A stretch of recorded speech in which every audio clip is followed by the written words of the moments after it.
by a bent line, by a straight line, by a crooked line.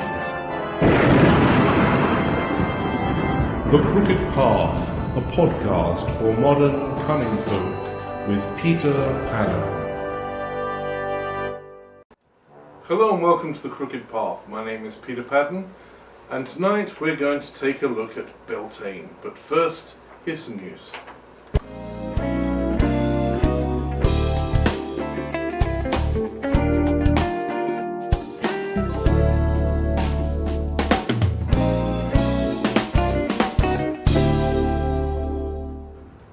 So, if you haven't already noticed, Mama Star has a new book out. The Old Style Conjure Wisdoms, Workings and Recipes book is now available not only in hard copy, but is also available in Kindle format.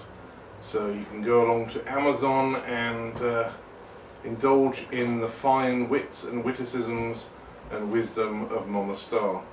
Heartily recommend it, but then I would, wouldn't I? As far as seeing me, Ite and a Bite, we're looking at putting together a weekend intensive on traditional witchcraft in North Carolina sometime in September, so keep your ears peeled and your eyes perked, whatever the phrase is, and look out for more details there, and who knows, it could be something special. And Linda and I will not be vending this weekend. It is our grandson's 17th birthday, and so we are on family duties, but we will most likely be back again the following Saturday. I'm also about to release a new line of esoteric glassware, chalices and such, which we will be selling through Etsy, and we'll be updating Etsy with all the existing geeky stuff as well, and also potentially through a new Pagan only venue online, which I'll tell you more about once I've got it all organised, but it looks really good. So more opportunities to buy my funky glassware. And that's it for the news. It's a short week for news.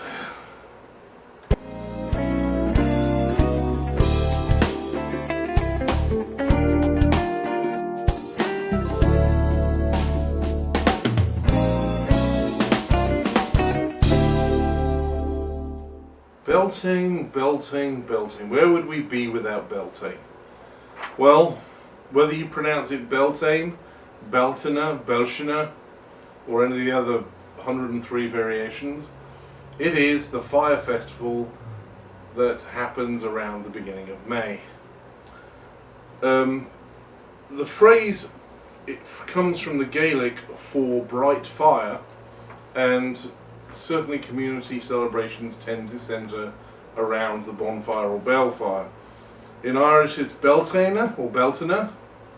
In Scottish it's Beltaine. Well, that sounded more Belfast than Edinburgh, but never mind. It's the heat. I'm going to blame everything on the heat today. In Manx Gaelic, Boltin or Boldin, depending on whether you're North Manx or South Manx. And of course in Welsh it's Calan Mai, which means the eve of May. And it is one of the 4 fire festivals along with Samhain, Imbolc and Lunasa. It's commonly held on the 30th of April, otherwise known as May Eve, but sometimes on May Day itself, depending on where you are. And there is a fairly old tradition of holding it about halfway between the spring equinox and the summer solstice. Some traditions, the one that I follow being one of these, uses the lunar reckoning, which places Beltaine at the second full moon after spring equinox, which would make it tomorrow. Although for practical purposes we're doing it on Friday, because you don't really want to get up and go to work the morning after Beltaine. Not if you do it right, anyway. Community celebrations, in Celtic times they revolved around things like passing cattle between 2 balefires to purify the herd, jumping the balefire for fertility and good fortune, and then for the more esoterically minded, there is as the celebration of the Iros Gamos, or the union of the Lord and Lady. And all that kind of spilled into the community celebrations too, because after spending the day passing your herd of cattle through the bale fires to be purified by the smoke, you then went off into the woods and spent the night in the woods, indiscriminately having whoopee with anyone who'd let you. There's a whole philosophy and theory behind why this was done. I mean, it's basically for the fertility of the tribe.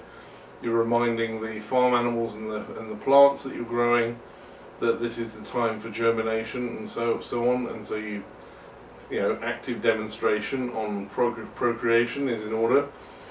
And even long into the Christian era in Britain, the tradition was always that anyone who was conceived on May Eve, whether the mother was married or married to the person who donated the sperm or not, no child conceived on May Eve was ever considered a bastard. He was considered a child of the village, a child of Herne, and this is where we get the good old English surnames of Robinson, Robertson, Herne, and Green. If your last name is one of those, the chances are somebody in your ancestry was conceived in the woods on May Eve. Child of Puck. That's interesting. It is. And my word, there are a lot of Robinsons in Britain.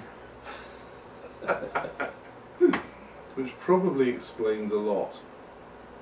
Now, the Hieros Gammus, of course, is a union of the Lord and Lady, and we'll talk about that a little bit more when we get into the praxis section, but the philosophy behind it is very complex, but very beautiful as well.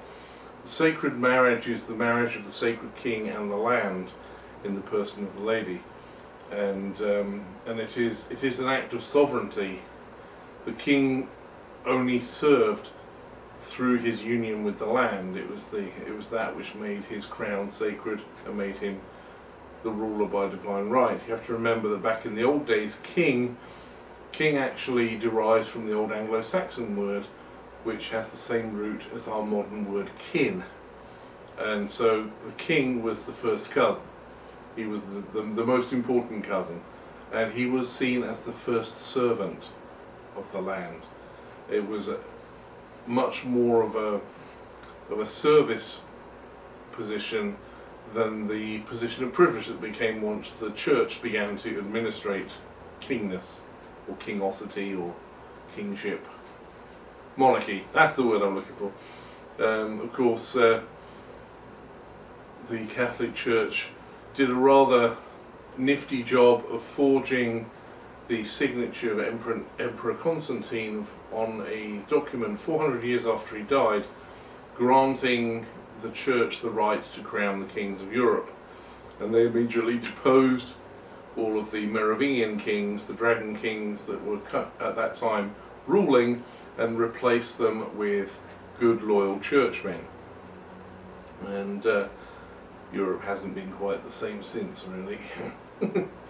It's kind of ironic, especially when you consider the traditional history of the Merovingian kings, is that they all descended from Sarah, who was the daughter of Mary Magdalene and the late Ray J.C.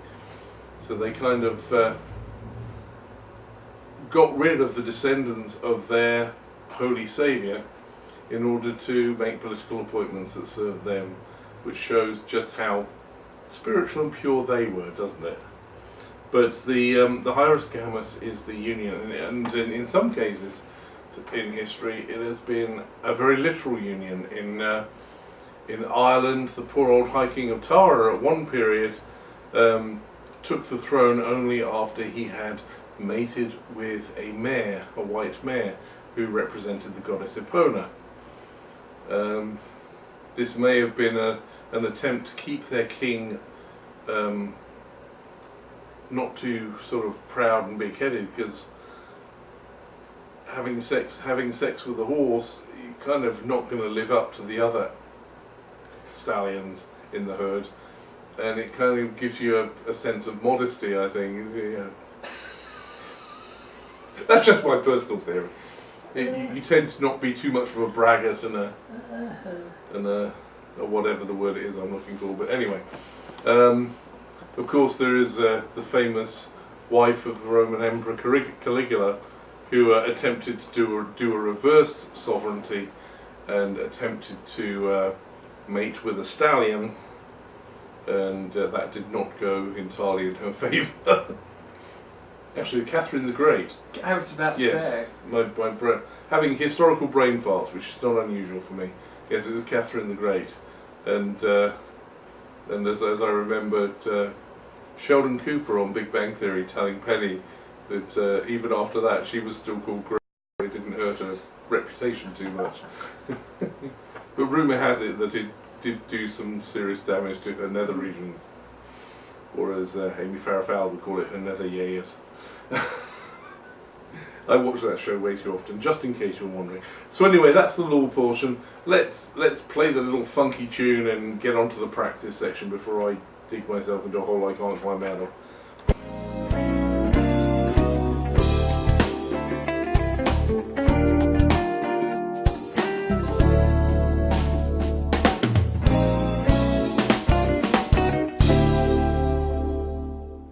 Yes, I remember all too well having to read the Miller's Tale from Canterbury Tales, which is, it really is as dirty as they made it out to be in the show. But anyway, the Great Rite, that's what you're all here for, isn't it? I mean, yeah. Hands up all those pagans who joined because they heard about the Great Rite. The Great Rite is the union of the god and goddess, the Lord and Lady. It's sex. Just in case you weren't getting the implications, it's sex. Sex between the god and goddess, usually performed by the priest and priestess in their stead or whilst carrying them. And it can be done in many different ways. There is what you might call the old-fashioned or the biblical way, where the Great Right and the Great Left come together. And there's a great rubbing of parts. But there's also the symbolic Great Rite, which is often performed as a way of consecrating the libation, cake and ale, beer and bickies, wine and wafer if you're high church, and RC colour and moon pie if you're a redneck pagan. And it's funny, we came across moon pie in an interesting candy store just on Sunday, which was fun. Never actually tried one, but for those of you in England, it's a bit like a wagon wheel. Anyway, the symbolic Great Rite is usually the thrusting of an implement of one sort or another into a chalice containing an alcoholic beverage. Traditionally, there should always be alcohol involved. I believe Gerald Gardner gave the instruction that the contents of the cup should have life in them, which was generally taken to mean fermented stuff, because yeast is a living organism, of course. In Wicca, they generally use an athame or dagger, which is symbolism that I've always been a little uncomfortable with, and in our tradition, a lot of the non-Wiccan witchcraft traditions, it's usually the one that gets shoved in there rather than the dagger. Shoving the dagger in there is a little bit too exorcist for my tastes. But the wand, especially if you've got a wand like mine, which is shaped like a willy, it generally feels a lot less sort of invasive, if you'll pardon the expression. And as my priestess Raven was always fond of reminding us, if you do the symbolic rite correctly, it ceases to be symbolic, and it is actually a very potent magical act. The Great Rite is often used for fertility magic, show the spirits what you want,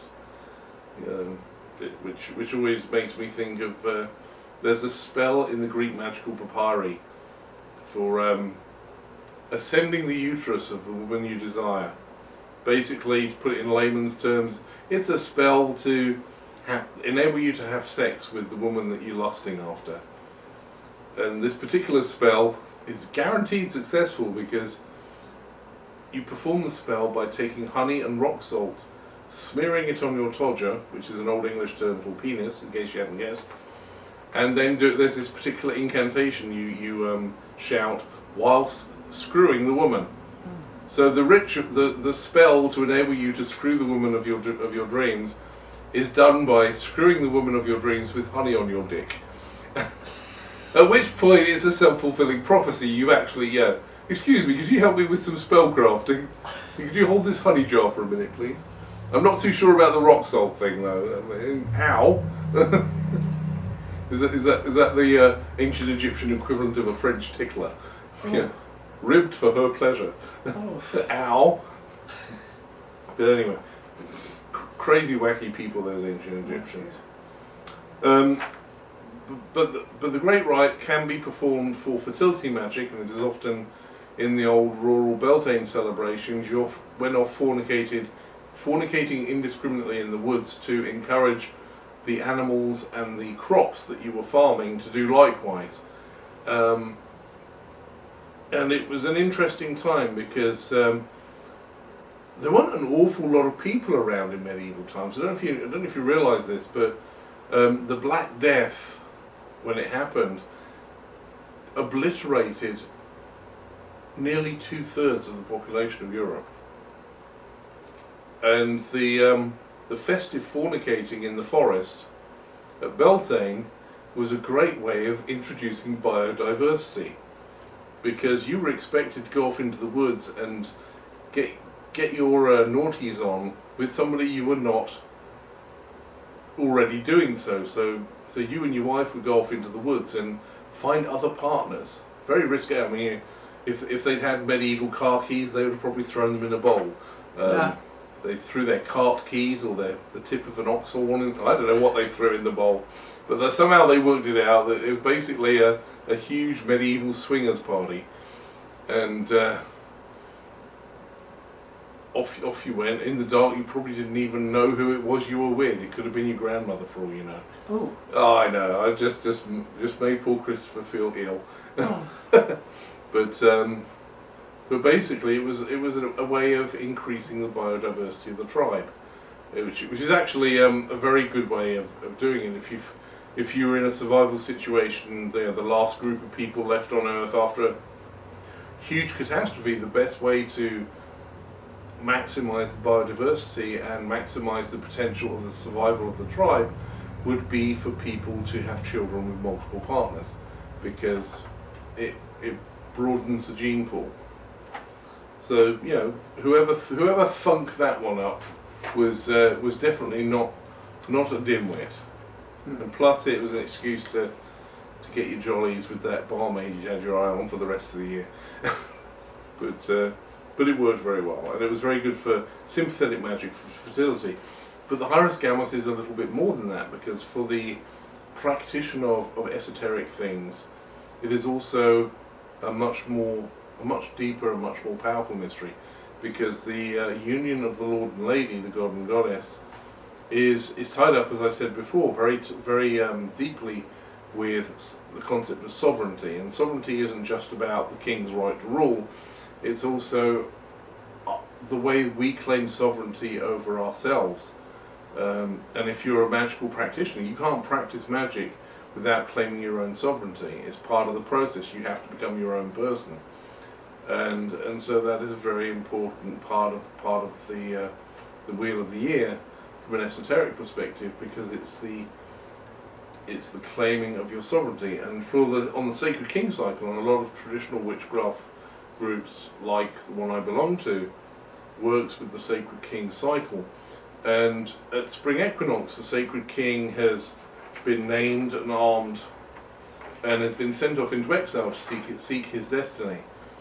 And the term exile is a loose term here, because he keeps coming back for visits, but he doesn't stay for a while. And his first visit home really is to come back and impregnate somebody with his heir.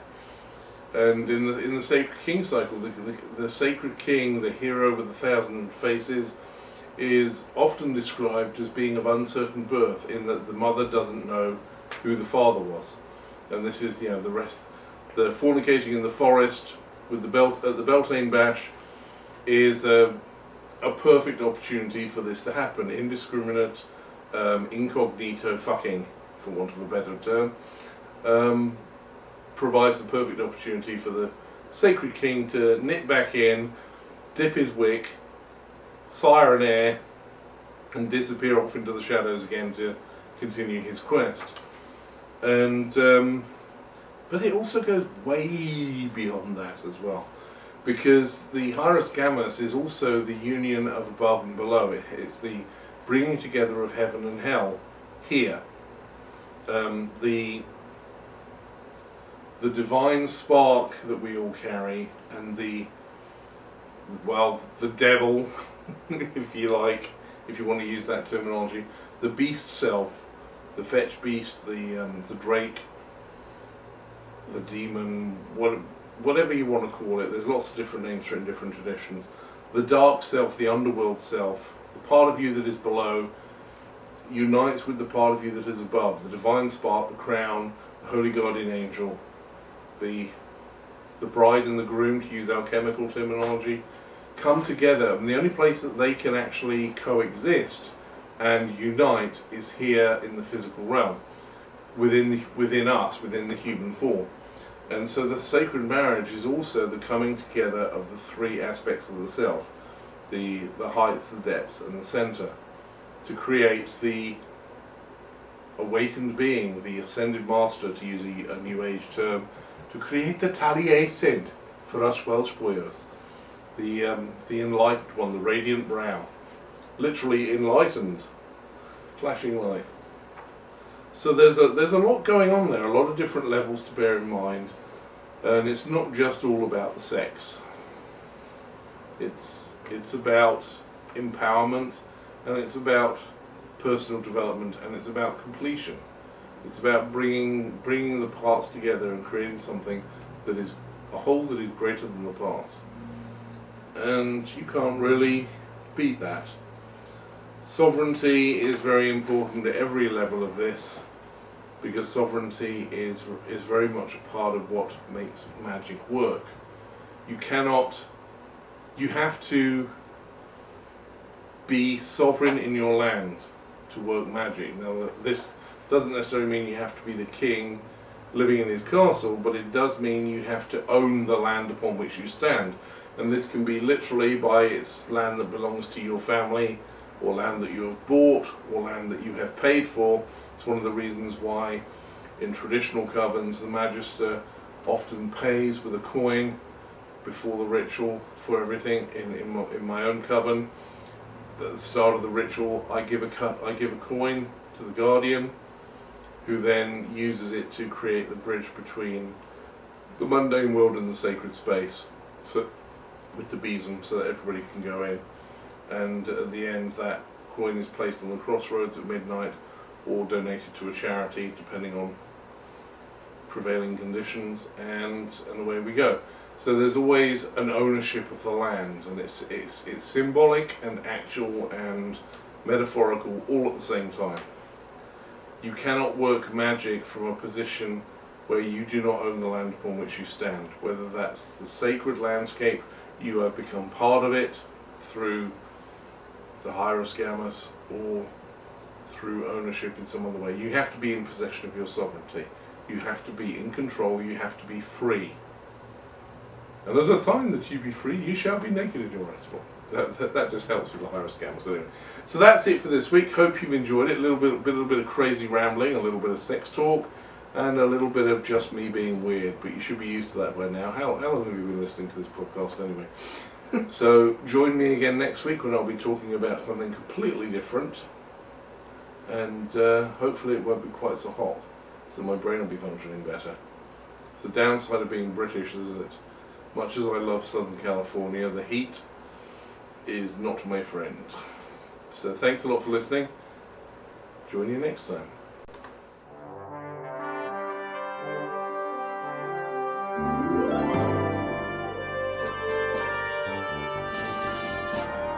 By a bent line, by a straight line, by a crooked line. The Crooked Path, a podcast for modern cunning folk with Peter Pagan.